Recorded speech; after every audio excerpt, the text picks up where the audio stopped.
Introduction.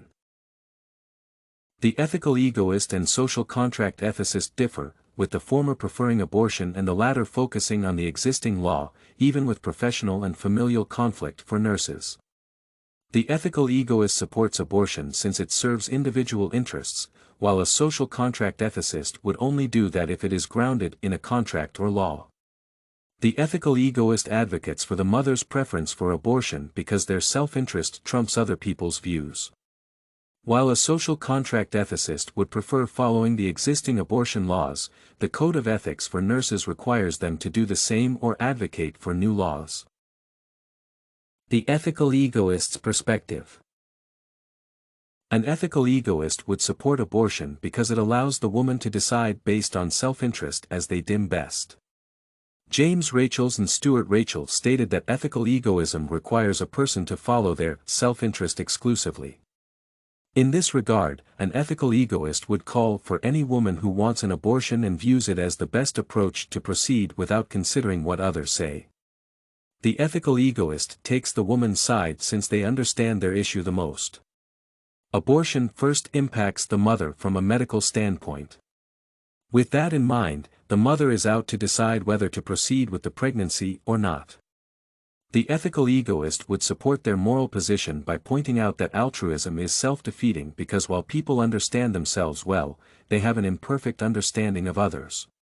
The perspective implies those who want to determine whether a pregnant person should have an abortion or not fail to understand their view well.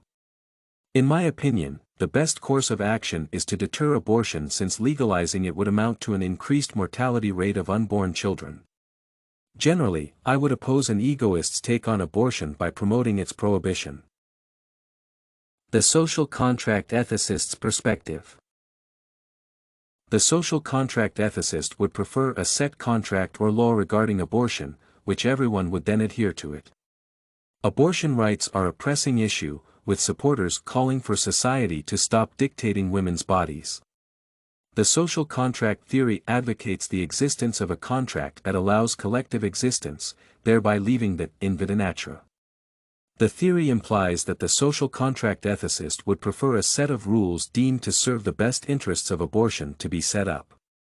Thus, the social contract ethicist would take the side supported by the law, which is the contract. If the law forbids abortion and someone proceeds, the social contract ethicist would advocate for their reprimand as dictated.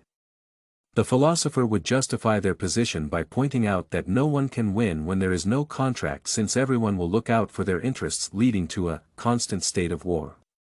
In my opinion, establishing a contract that controls abortion is an excellent course of action as opposed to leaving people to decide by themselves whether to abort or not.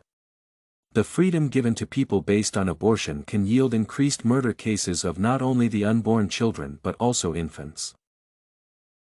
The impact of the ANA Code of Ethics. Nurses need to promote, advocate, and protect the safety and rights of patients. The American Nurses Association (ANA) Code of Ethics relates to the abortion topic as it requires nurses to look into the interests of the patients. The code calls for nurses to look into the protect patients even when abortion is involved. In this regard, the nurse should protect the patient and give them safe access to abortion when it presents a severe medical impact. The nurse should also follow existing laws on abortion as per the social contract theory. In cases when the nurse feels the regulations do not serve the patient's interests, they can promote and advocate for new contracts. For instance, when one can advocate for an amendment supporting abortion rights, considering the Supreme Court reverted laws supporting the same. The topic of abortion involves conflict between professional and familial duties.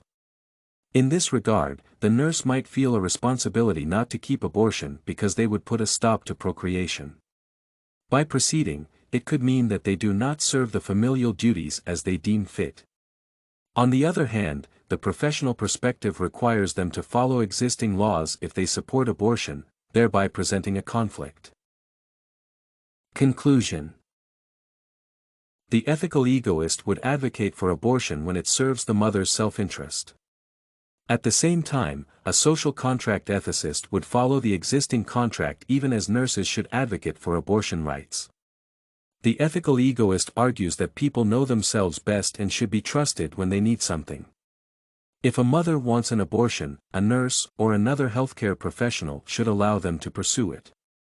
The social contract ethicists advocated for following the abortion law at the time, and nurses should do the same or advocate for new abortion laws. StudyCorgi.com has everything you need for successful studies. Writing tools, informative articles, and essay samples. Come check it out.